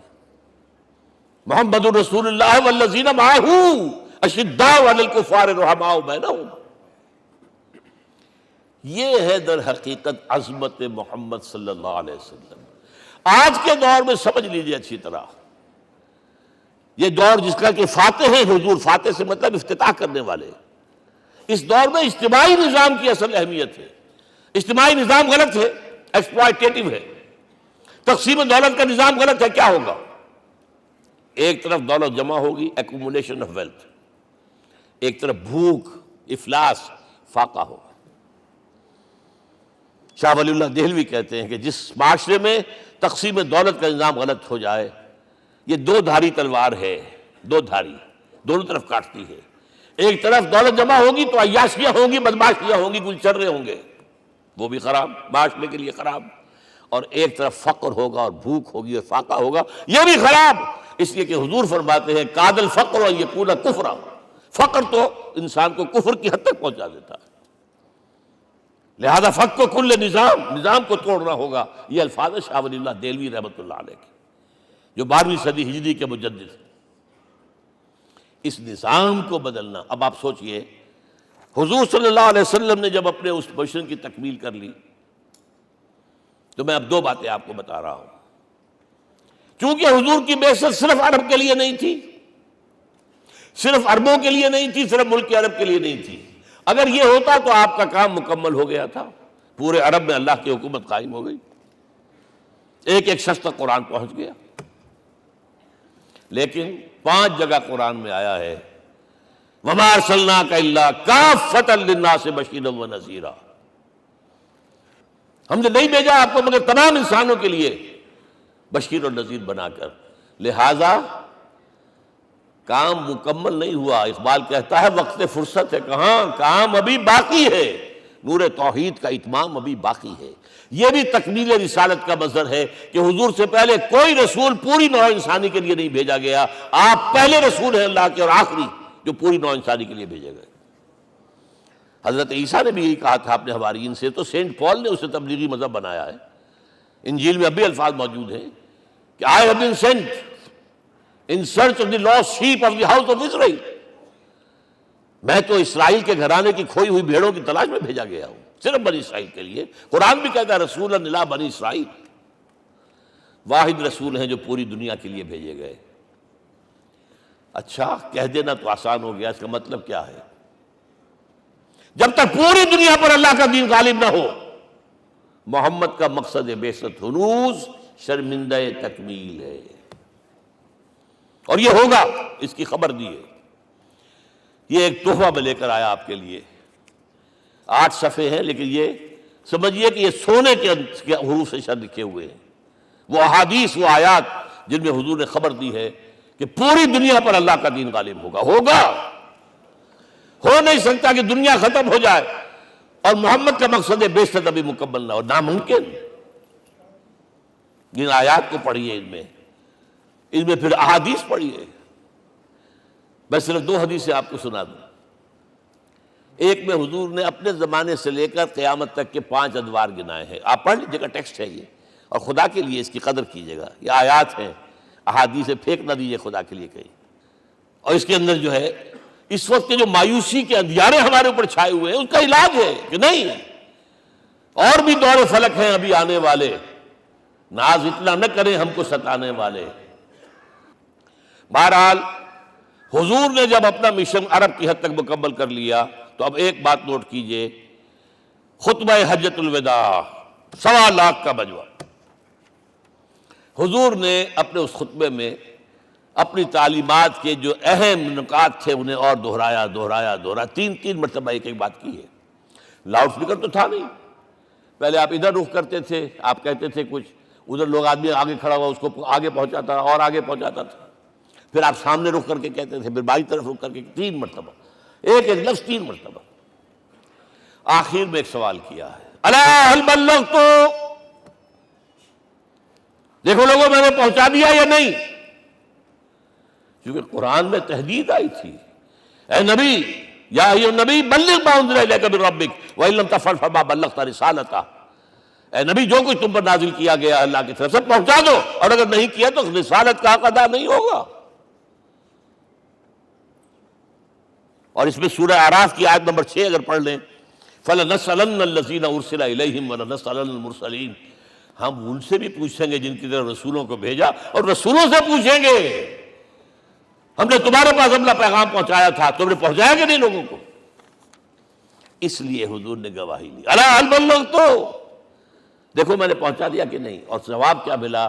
انا نشہد انک قد بلغت رسالۃ وادیت الامانۃ ونصحت الامۃ وکشفت الغمۃ، ہم گواہ ہیں حضور آپ نے رسالت کا حق ادا کر دیا، امانت کا حق ادا کر دیا، ہماری خیر خواہی کا حق ادا کر دیا، اور گمراہی کے اندھیرے جو ہے انہیں چھانٹ کر رکھ دیا۔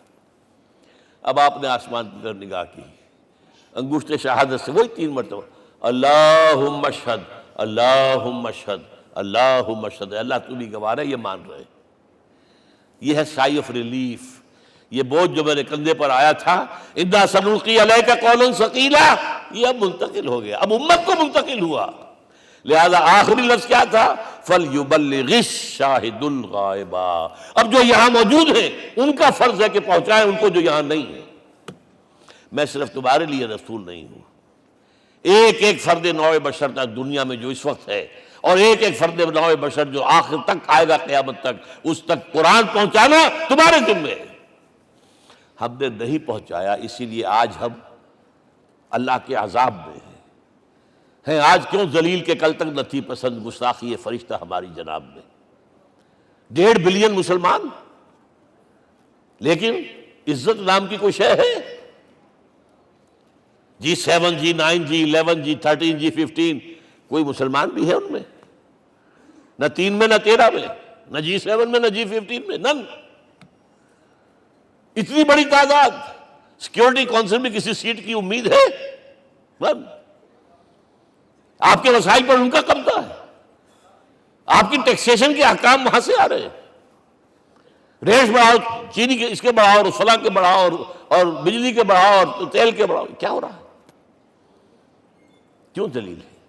اور نمبر 2، آج دنیا میں خون اگر بہ رہا ہے تو صرف مسلمان کا ہو گیا، مانند آب ارزاں مسلمان کا لہو۔ 60 سال سے کشمیر اور فلسطین، پھر درمیان میں صومالیہ، چچنیا، کوسوو، یہ سب بوسنیا، پھر آپ کو معلوم ہے فلپائنز، پھر جو کچھ ہوا افغانستان میں، اور جو کچھ ہوا اب ہو رہا ہے، جو کچھ ہوا عراق میں۔ یہ کیوں ہے؟ We are criminals number 1. We have not done our duty. ہم نے قرآن کو اپنا امام نہیں بنایا، دوسروں کے سامنے کیا پیش کریں گے؟ ہمارا اپنا سارا نظام سود کے اوپر مبنی ہے۔ بہرحال پہلا فرض یہ ہے، اب اس کو پہنچاؤ، اور یہاں تک فرمایا بلغوا عنی ولو آیۃ، پہنچاؤ میری جانب سے چاہے ایک ہی آیت، preach on my behalf۔ یہ کام جو ہے، جو کہا گیا تھا، واقعہ یہ کہ میں 50 برس سے کر رہا ہوں، یہ آج کی بات نہیں ہے۔ تکمیل اور تدوین فن میں جو بھی حفیظ کا حصہ ہے، نصف صدی کا قصہ ہے، 2-4 برس کی بات نہیں۔ میں میڈیکل کالج کے زمانے سے درس قرآن دے رہا ہوں، جب یہ طلبہ کے اجتماعات کے درمیان درس قرآن ہوتا تھا، جماعت اسلامی کا رکن تھا تو درس قرآن ہوتا تھا، اور اس کے بعد سے میری زندگی کا بیشتر وقت اس میں لگا، بیشتر اور بہتر۔ یہ حضور کا حکم ہے، پہنچاؤ میری جانب سے چاہے ایک ہی آیت پہنچاؤ۔ اچھا، نمبر 2، اب حکم دیا گیا، اس کی مثال میں دے رہا ہوں آپ کے سامنے۔ جب ایران کے ساتھ جنگ شروع ہوئی ہے تو سپہ سالار افواج ایران رستم نے وفد بلایا ایک، اے عربو، تم پہلے بھی ہم پر حملے کیا کرتے تھے، لیکن پہلے لوٹ مار کر کے واپس چلے جاتے تھے۔ یہ جان لیجئے، یہ ہسٹری کا ایک موقع ہے خاص، کہ ایک سیٹلڈ سویلائزیشنز ہوتی ہیں، اور ایک وہ جو رہتے ہیں سطح مرتفع پر، وہاں پانی نہیں ہوتا، وہ فصل کہاں سے آ جائے گی؟ یا ریگستان میں جو وہاں بستے ہیں وہ کیا کرتے ہیں؟ وہ وقتاً فوقتاً جاتے ہیں، جھپٹا مارتے ہیں، لوٹ مار کرتے ہیں، لے کر وہاں سے دولت آتے ہیں، اسی پر ان کی گزارا تھا۔ تم پہلے بھی آیا کرتے تھے، لوٹ مار کر کے چلے جاتے، اس دفعہ پیچھا بھی چھوڑ رہے بولے کیا؟ ایسی پیاری، یہ کئی روایتوں میں آیا ہے، الفاظ مختلف ہو سکتے ہیں۔ جو مسلمان وفد کا سربراہ تھا اس کا جواب سنیے، انا قد ارسلنا، دیکھو رستم، پہلے ہم خود آتے تھے، اب ہمیں بھیجا گیا ہے۔ اللہ نے بھیجا محمد کو، محمد نے بھیجا ہمیں صلی اللہ علیہ وسلم۔ کس لیے؟ لنخرج الناس من ظلمات الجہالۃ الی نور الایمان ومن جور الملوک الی عدل الاسلام۔ اس لیے بھیجا گیا ہمیں کہ نوع انسانی کو شرک اور کفر کی جہالتوں سے نکال کر ایمان کی روشنی میں لائیں، اور بادشاہوں کے ظلم و ستم کے پنجے سے نجات دلا کر عدل اسلام. دیکھو ہمارا خلیفہ چٹائی پر بیٹھتا ہے عمر رضی اللہ تعالیٰ عنہ، اس کے تو کوئی خدم و حشم نہیں ہے، کوئی باڈی گارڈ نہیں ہے. ایک آیا تھا سفیر ایران کا، مدینے میں آ کر گھوما پھرا، کوئی محل نظر نہیں آیا اسے. پوچھتا ہے مسلمانوں سے اینا ملککم، بھائی تمہارا بادشاہ کہاں ہوتا ہے؟ جواب ملا لیس لنا ملکن بل لنا امیر، ہمارا کوئی بادشاہ نہیں، ہمارا امیر ہے. کہاں ہے بھائی؟ ہمارے بیت المال کے کچھ اونٹ گم ہو گئے تھے کہ بھائی ملے نہیں، ہمارا خلیفہ تلاش کرنے گیا. اب اس نے کسی کو لیا ہوگا، آئیڈینٹیفائی کر سکے، ڈھونڈ کر جا کر ایک جگہ دیکھا، دھوپ تیز ہو گئی تھی، حضرت عمر تھک گئے تھے، لہذا ایک درخت کے سائے میں اپنے کوڑے کا تکیہ بنا کر لیٹے ہوئے استراحت فرما رہے. کوئی خادم نہیں، کوئی خدم و حشم نہیں، کوئی باڈی گارڈ نہیں. اس وقت وہ کھڑے ہو کر کہتا ہے عمر تم عدل کرتے ہو، تمہیں کوئی خوف نہیں ہے. ہمارے بادشاہ ظلم کرتے ہیں، لوگوں کا خون پیتے ہیں، انہیں ہر وقت ڈر رہتا ہے، انہیں اونچی اونچی فصیلیں چاہیے، انہیں باڈی گارڈ چاہیے، انہیں حفاظتی دستے چاہیے. یہ مثال پیش کی ہے نا، یہ کوئی فیری ٹیلز تو نہیں ہے، یہ تو آج کی تاریخ ہے، 1400 برس پرانی تاریخ ہے بھائی، کوئی پرانی نہیں ہے، کوئی 10,000 سال پرانی بات نہیں ہے. اور وہی عمر ہے، انہیں بلایا گیا ہے بیت المقدس. وہاں جو مسلمانوں کا محاصرہ تھا وہ طول کھینچ گیا، فصیل بہت اونچی مضبوط، اور اندر ہر طرح کا رسد بھی موجود ہے، راشن بھی ہے، پانی بھی ہے. عیسائیوں کا قبضہ تھا. عیسائی پادری آئے فصیل پر، مسلمانوں تم اگر قیامت تک بھی یہاں پڑے رہے محاصرہ کر کے، یہ کبھی فتح نہیں ہوگا شہر. ہاں یہ فتح ہونا ہے، ہماری کتابوں میں ہے، لیکن ایک درویش بادشاہ کے ہاتھوں فتح ہوگا. تمہارے اندر ہمیں وہ درویشی نظر نہیں آ رہی. وہ چونکہ کچھ عرصہ ہو گیا تھا، شام میں پہنچ گئے تھے، خربوزے کو دیکھ کے خربوزہ رنگ پکڑتا ہے، اچھا لباس پہننا شروع کر دیا.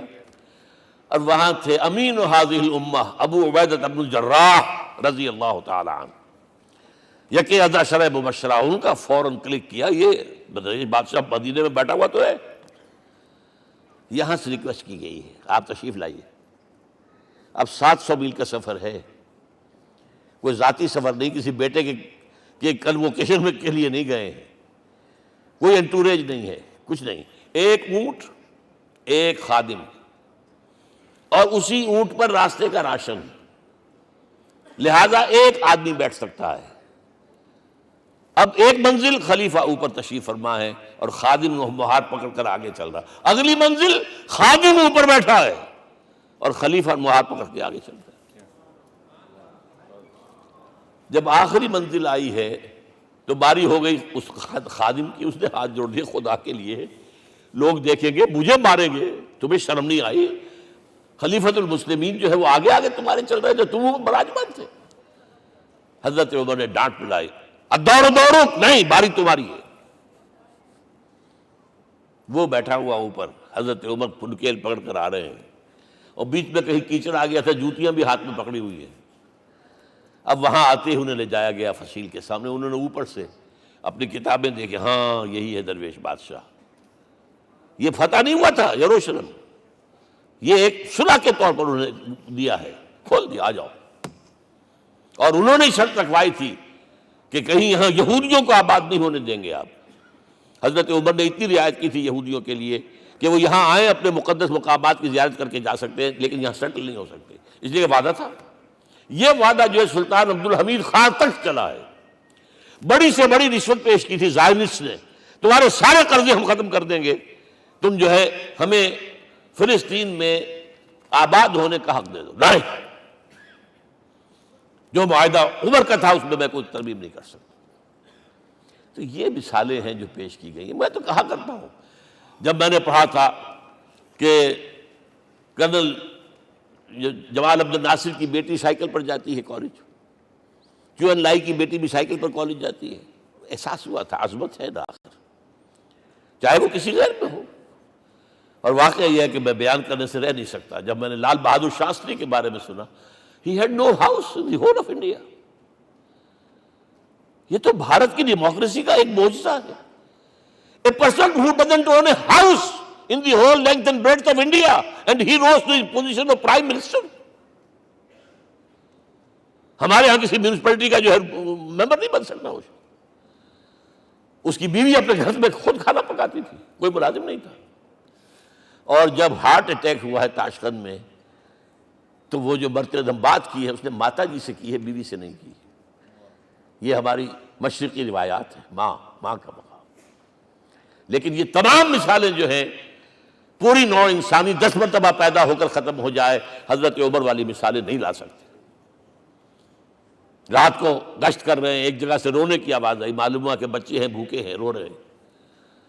ماں سے پوچھا گیا کیا معاملہ ہے، کہ کیا کروں، کچھ نہیں ہے، میں نے یہ آنڈی چڑھا دی ہے، چولہے کے اوپر آگ جلا دی ہے، بچوں سے کہا کچھ پک رہا ہے، ذرا انتظار کرو، سو جائیں گے۔ کانپ گئے، ایسے گئے سیدھے بیت المال، آٹے کی بوری اپنے غلام سے کہا میرے کندھے پر رکھ، میں لے چلتا ہوں۔ نہیں، قیامت کے دن تم میرا بوجھ نہیں اٹھا سکو گے۔ اپنے کندھے پر بوری رکھ کر لائے ہیں، کھانا پکوایا، کھلایا بچوں کو۔ اب اگر حضور یہ کہے کہ سید القوم خادم ہوں، تو یہ حقیقت تھی کہ نہیں تھی؟ ورنہ اگر یہ مثال نہ آتی تو کہتے جی شاعری تو اچھی ہے، بہت اچھا شعر کہہ دیا، کوئی سردار بھی کبھی خادم ہوا ہے۔ اب یہ ہے کہ یہ نظام دنیا میں، بس آخری بات میں آ گیا ہوں، یہ خوشخبریاں میں آپ کے ساتھ یہ تحفہ لے کر آیا، یہ پڑھیے کہ نظام دوبارہ آنا ہے۔ محمد کی پیشن گوئی غلط نہیں ہو سکتی، وہ صادق المصدوق صلی اللہ علیہ وسلم۔ اگرچہ ابھی ہمیں اور سزائیں ملنی ہیں، اور سخت سے سختر سزائیں آنی ہیں۔ ابھی آرمگڈون سر پر تنی ہوئی ہے، کھڑی ہوئی ہے، ملحمۃ العظمیٰ جسے حدیث میں کہا گیا۔ آرمگڈون پتہ نہیں آپ نے کبھی سنا ہے کہ نہیں سنا ہے؟ یہ بائبل کی آخری کتاب جو ریولیشن جان ہے، اس میں ہے کہ ایک بہت بڑی جنگ ہوگی، گریٹر اسرائیل بنانے کے لیے بہت بڑی جنگ ہوگی، and you set the stage has been set for that۔ NATO تیار اسی کے لیے ہو رہا ہے دوبارہ۔ کس لیے؟ نیٹو چیف سے پوچھا گیا تھا کہ تمہارا دشمن جو تھا USSR تو ختم ہوا، گھٹنوں کے بل پڑا ہوا ہے، اب کس کے لیے اس کو ایکسٹینڈ کر رہے ہو اور آرگنائز کر رہے ہو؟ اب ہمیں مسلم فنڈامنٹلسٹ سے نمٹنا ہے۔ یہ ہے وہ کروسیڈ جو شروع ہوئی۔ یہودی اور عیسائی نیو کنزرویٹوز، نیو کونس، یہ دونوں جڑے ہوئے ہیں، ایک 5 پوائنٹ ایجنڈا ہے ان کا جس پر دونوں کا اتفاق ہے۔ تو ابھی ہم پر بڑے برے وقت آنے ہیں، ہمیں سزائیں ابھی اور ملنی ہیں، لیکن tables will be turned۔ دنیا میں اللہ کا دین قائم ہوگا، چاہے ابھی اور اپس اینڈ ڈاؤنز آئیں گے، لیکن ہوگا، لیکن ہوگی، وہ وقت آئے گا اللہ کا دین قائم ہوگا پوری دنیا میں۔ ایک حدیث میں آپ کو سنانے چلا تھا، حضرت ثوبان سے رضی اللہ تعالیٰ عنہ، مسلم شریف کی روایت ہے۔ حضور نے فرمایا ان اللہ زوالی الارض، اللہ نے میرے لیے پوری زمین کو لپیٹ دیا۔ فرائیت مشارقہا و مغاربہا، میں نے اس کے سارے مشرق دیکھ لیے، سارے مغرب دیکھ لیے۔ وَإِنَّ أُمَّتِي سَيَبْلُغُ مُلْكُهَا مَا زُوِّئَ لِي مِنْهَا، میری امت کی حکومت ان تمام علاقوں پر قائم ہو کر رہے گی جو اللہ نے زمین کو لپیٹ کر مجھے دکھا دیے۔ یہ ہونا ہے، and that is going to be the end of this world۔ Armageddon بھی آ جائے گی، پہلے ملحمۃ العظمیٰ بھی آئے گا، سزائیں بھی ملیں گی، بالآخر وہ ہوگا۔ لیکن آخری بات، میرے اور آپ کے لیے مسئلہ لمحہ فکریہ کیا ہے؟ میں اور آپ کہاں کھڑے ہیں؟ Are we on the side of Allah or on the side of America؟ بہرحال یہ تو جو اپس اینڈ ڈاؤنز آنے ہیں، میرے اور آپ میں سے ہر شخص کے سوچنے کی بات یہ ہے، یہ تو انقلاب تو آئے گا، حضور کے ذریعے سے آیا، کچھ لوگ حضور کے ساتھی بن گئے، ان کی دنیا بن گئی، آخرت بن گئی، قیامت میں کے بعد جو کچھ ملنا ہے اللہ تعالیٰ روح و ریحان و جنت النعیم۔ کچھ رہ گئے کہ چاہے سگا چچا تھا محروم رہ گئے، ابو لہب۔ آج بھی یہ قافلہ ادھر چل رہا ہے۔ اقبال نے بالکل ٹھیک کہا ہے کہ دنیا کو ہے پھر مار کا روح و بدن پیش، تہذیب نے پھر اپنے درندوں کو ابھارا، اللہ کو پامر دیے مومن پہ بھروسہ، ابلیس کو یورپ کی مشینوں کا سہارا۔ اور صحیح کہا ہے، آخری بات جو کہہ رہا ہوں، ایک نقطہ میرا رہ گیا ہے، وَاتَّبَعُوا النُّورَ الَّذِي أُنزِلَ مَعَهُ، چوتھی بات، اور یہ کہ وہ لوگ جو اس نور کا اتباع کریں گے کہ جو ان کے ساتھ نازل کے قرآن، اس لیے کہ قرآن ہی ذریعہ ہے، آلہ انقلاب ہے۔ قرآن انسانوں کو بدلتا ہے، افراد کو، افراد مل کر جماعت بن کر وہ جو انقلاب برپا کرتے، بٹ انڈیویجول چینج. اقبال کے الفاظ میں چوں بجا در رفت جہاں دیگر شود. یہ قرآن اگر کسی کے باطن میں اتر جاتا ہے تو اس کے اندر انقلاب آ جاتا ہے. He is a change person from within واتبعوا النور الذی انزل معہ. لیکن آخری دور کے بارے میں یہ چند اشعار سنا رہا ہوں. شب گریزاں ہوگی آخر جلوہ خورشید سے، یہ چمن معمور ہوگا نغمہ توحید سے، ہو کر رہے گا. اور پھر دلوں کو یاد آ جائے گا پیغام سجود، پھر جبیں خاک حرم سے آشنا ہو جائے گی. اور آنکھ جو کچھ دیکھتی ہے لب پہ آ سکتا نہیں. میں وہ حیرت ہوں کہ دنیا کیا سے کیا ہو جائے. آب روان کبیر تیرے کنارے کوئی دیکھ رہا ہے کسی اور زمانے کے خواب. وہ زمانہ آنا ہے، لیکن دیکھنا یہ ہے کہ میرا اور آپ کا اس میں کتنا حصہ ہے. اقول قولی ھذا واستغفر اللہ لی ولکم ولسائر المسلمین والمسلمات.